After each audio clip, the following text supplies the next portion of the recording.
What's going on, everybody? Jackson Fuller here. Happy 2020. It's been a while since I've talked to you guys. It's been a busy end of the new year, beginning of the new year for myself, but let's get to it. This is the StarNewsVarsity weekly rundown, some context for you. Yes, it's not Sunday morning, it's Monday morning. I'm not in my kitchen or out on my back porch. I'm in my office, and this is going to be a new thing we do every Monday morning instead of Sunday morning. Hope you guys don't mind that too much. It's going to make my schedule just a little bit easier and hopefully more consistent with these videos that we want to get to you every week. So let's get right into it. It's the midway point of the conference basketball season, and on the boys' side of the local basketball slate, good weeks for Hoggard, New Hanover, and Pender. They all went 2-0 and in their conference play and remained unbeaten in their respective conferences. Hoggard had a win over Laney on Tuesday. They beat North Brunswick on Friday. New Hanover beat South Brunswick and Ashley this past week. And we'll get to those two teams playing each other in a little bit when we look ahead to week forward. Pender 2-0. They beat Dixon on Friday. The Bulldogs were one of the teams competing with the Patriots last season for a conference championship. The Patriots are just destroying everybody in their conference. They look destined for a deep run in the state playoffs behind players like Jawan Carr and Jaquan Moore. Ray Hankins has a beautifully fun, fast-paced offense over there in Burgaw. Patriots are so much fun to watch. If you love, high school basketball and you're from Wilmington, I would really recommend you get out to a game over there in Burgaw and watch the Pender Patriots live in person. Jawan Carr he's going to end up at some D1 school. It's just a matter of time before he picks the right one. Also in boys basketball, Cape Fear Academy beat Fayetteville Academy on Friday night, and Fayetteville had won the conference, I believe, the past 2 years. CFA, Georges Lefebvre had a huge game, so did Emmanuel Bonsu. Those two guys have, had pretty good years. I think, Cape Fear Academy's played a tough schedule. Guys like Ivan Missick have come on, and Gavin Guyan, but those two guys, their best players, had great games on Friday night and lifted Cape Fear Academy to a crucial conference victory to start out the conference slate. On the girls' side, Ashley and Laney both went 2-0 in the league this week. Ashley beat Topsail and New Hanover. Laney, a very narrow overtime win over Hoggard, and they beat South Brunswick. In the overtime win over Hoggard, the Buccaneers got 12 points from Taylor Chisholm, who's normally a defensive stopper. She led the team in scoring. They only gave up 1 point in overtime, and the Buccaneers stay undefeated in the conference, 12-1 overall. What a terrific season for Laney without Sanaya Rivers, and we'll talk about that game in a little bit as well. Also want to mention Cape Fear Academy and Coastal Christian Girls both picking up victories in their conference opener in the Coastal Rivers. It'll be a battle between those two teams. Cape Fear Academy was the heavy favorite. Unfortunately, Kaya Simpson got hurt. Probably won't be back this season. Chloe Kern is still a dynamic player. I'd still give Cape Fear Academy the edge over Coastal Christian, but those two teams are going to play twice this year, which will likely determine the Coastal Rivers Conference Championship. Let's jump to wrestling, and just really quickly want to send a congratulations to Mark Samuel and Brian Arago. Those two guys are both undefeated on the year still, and they both won individual titles at the Jack Britt Boneyard Bash. So there's going to be quite a few wrestlers from the area this year who have a chance at winning a state championship, and those are just two of them. Looking forward to a wrestling story about the Laney Bucks and their quest for redemption. Going to be coming online at StarNewsVarsity.com at 6 a.m. tomorrow, and it'll be in Wednesday's print edition. Swimming, the Mid-Eastern Conference looks like it's going to run through Hoggard yet again. But at the district championships, the Vikings had a very narrow win on the boys' side over Ashley. They only won by 46 points. Key wins from Jason Bunn in the diving. Jeff Settlemeyer won 2 events, the 100 butterfly and the 100 backstroke. Logan Butner and Patrick Furby from Ashley also won 2 events. So it's going to be the boys' side. It looks like it could be pretty close this year between the Vikings and the Screaming Eagles. The Hoggard girls kind of cruised to a victory at the district championships. Emma Johnson, Lori Ann Bazinet both won 2 events. Tammy Pruden, she's got that program rolling as she always does, and Hoggard is the team to beat in swimming yet again. Let's see. I think we're about 2 weeks away from conference championship time.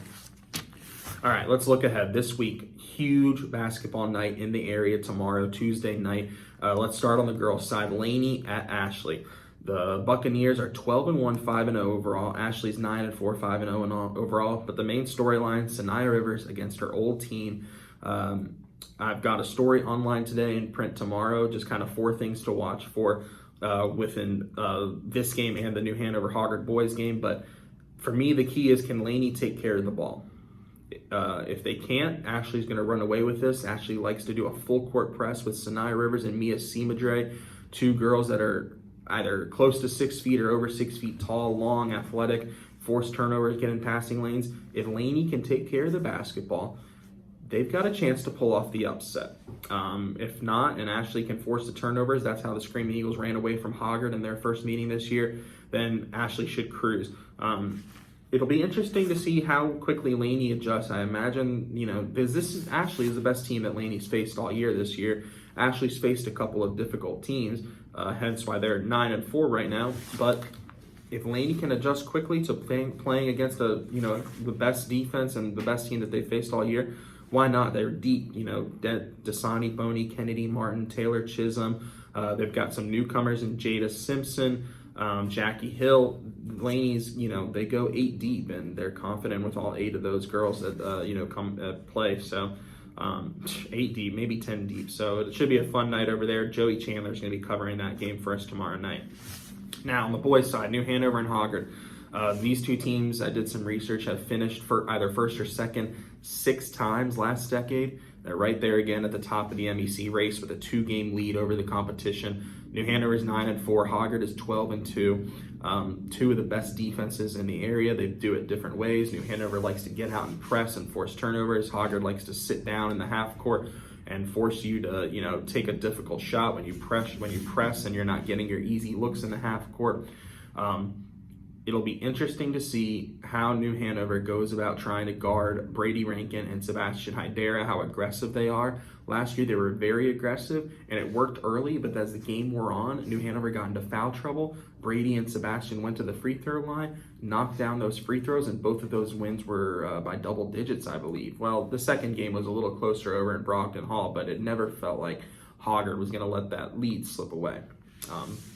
And New Hanover, you talk about Laney going 10 deep. New Hanover can go 12 deep. Kirk Angel, he does hockey substitutions at time, 5 in, 5 out.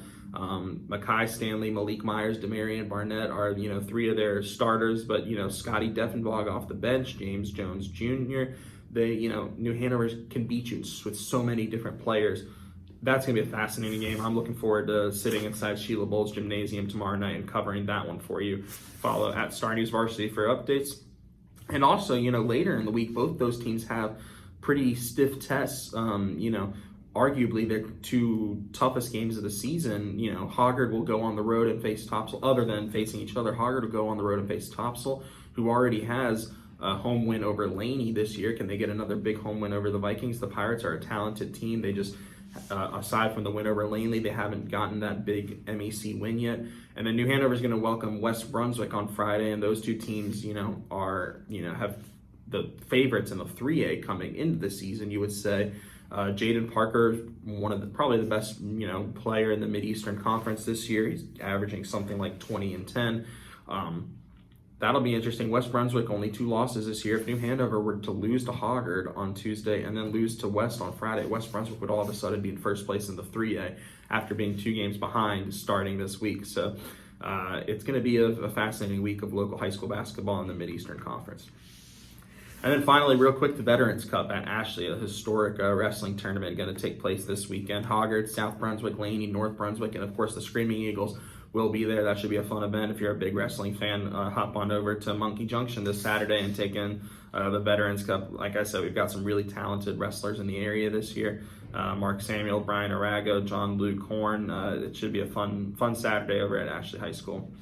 Thank you guys for watching so much. That's it. The first edition of the StarNewsVarsity Weekly Rundown on a Monday is complete. Hope you guys all enjoyed. Stay tuned every Monday. We're going to be releasing this video. And as always, StarNewsVarsity on Twitter, facebook.com/StarNewsVarsity. And please bookmark StarNewsVarsity.com on your websites and subscribe to our newsletter.